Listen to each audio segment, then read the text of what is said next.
let's talk about my kinda homemade baritone guitar.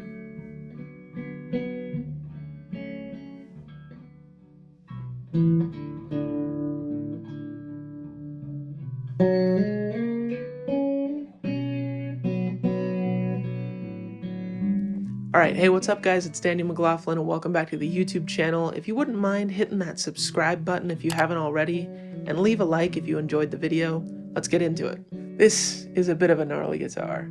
It's a bit of a homemade relic, it's a bit of a Frankenstein, it's a bit of a catastrophic failure, but it's kind of a cool guitar. Let me tell you about how I came about getting to where this is at in this stage. So now this is a Fender Telecaster, or at least half of it is, as you would believe, with the Fender logo up here. This actually started its life as a specific country guitar player's signature guitar made by Fender. Leave a comment down below as to what guitar player it is. But I was never really stoked about it being a signature guitar. I'm sure we all relate to something like that. And I honestly wouldn't have bought it had I not been able to pick it up for probably the most insane deal of all time. But this thing started its life as a pretty cool Telecaster made in Mexico, but a nitrocellulose finish, which is something that, for whatever reason, I'm very attached to. Great sounding pickups, albeit they're a little noisy.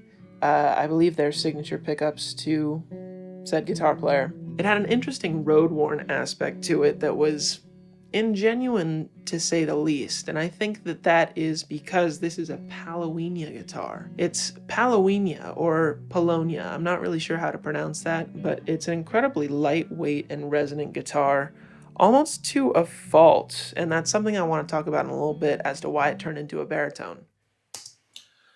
Alright, so this isn't something that I exactly explained as well as I would have liked to, so let's talk about that. So the general consensus is that lighter guitars may sound better. That's not always the case. Obviously with like 70s Les Pauls, people really were into that heavy Les Paul sound.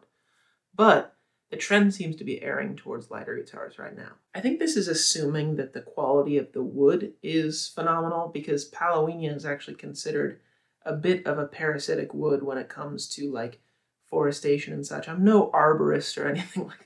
But really when I was playing this guitar as like a standard tuning 10 to 46 string gauge guitar, I felt like I was overplaying or playing too hard more often than I usually do.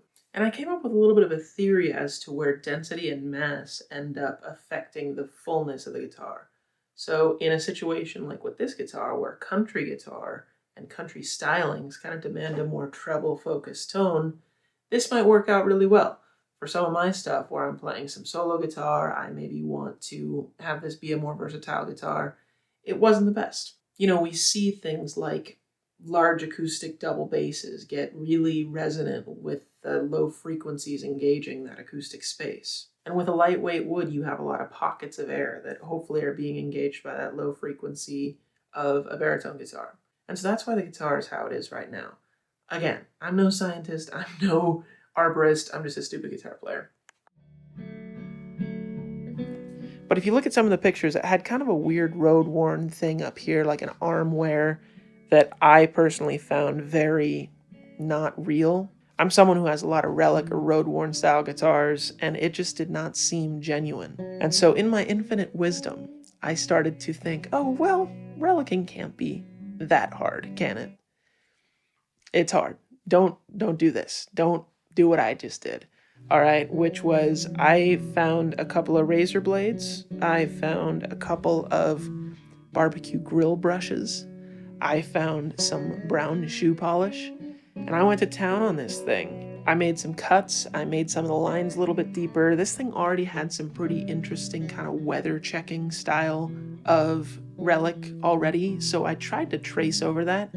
That ended up chipping some of the finish a little bit more. The shoe polish kind of got in there and made it a little dirtier looking. But overall, I would say 0 out of 10, do not recommend doing a self-Relic unless you really know what you're doing. There's one channel on YouTube I really enjoy watching, and something that I tried to take some inspiration from, but you can see how articulate that guy is with it, and he's working with a fairly fresh sprayed guitar. I don't know if this is a Palawina specific thing, but whenever I would try and chip some of the finish, it would pull up some of the wood with it, which was a problem.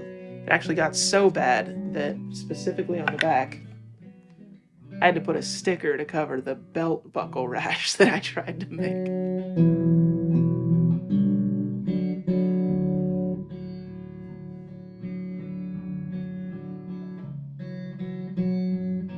So honestly, that's the story of the Self Relic. I eventually had to tell myself just to stop doing it because I felt like I was doing way more damage than I was making it look real. Now the part that I really screwed up was the original neck, because the neck was this interesting, very bleach blonde maple Fender Telecaster neck. And it felt alright. It was a little bit thicker than normal, but I just hated that bleach color. I like a darker tinted neck. And so the brown shoe polish idea actually came from reading things like the gear page saying that I could tint it darker with some shoe polish. I know you're probably listening to me saying, you put shoe polish on your neck? But yeah, I mean, I got this for very cheap, so I was kind of trying to be experimental with it, and it was kind of a not for resale guitar, so I was going to give it to like my cousin if it didn't work out. But ultimately, we were still in it to win it, so I was kind of toying with the idea of turning this into a baritone. At least the way that I had it set up, I found myself pushing it to lower and lower tunings.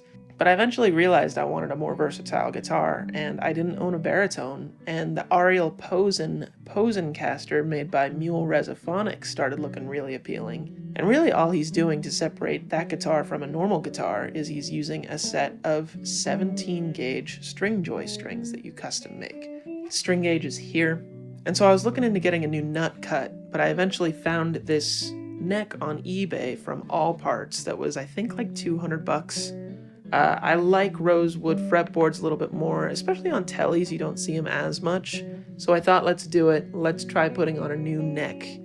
Because again, remember, I kind of screwed up the Relic on the neck. It did not look good. And so this is a nitrocellulose neck that was kind of worn down by All Parts. And it had this very, very orange colored all over the guitar. So the guy who was doing the neck set for me, Alex Fink, who also did my 339 modifications, he told me he could sand down the majority of it. We had to leave some of it around the Fender decal up here. That's a true water slide decal. The note was cut and the guitar was set with baritone strings. And here we are today. And I don't know if it's the coolest guitar still. I certainly kind of come and go with playing it. It still has some intonation issues that I kind of am working out, especially just playing wise. It's not really something you'd want to bend too much on.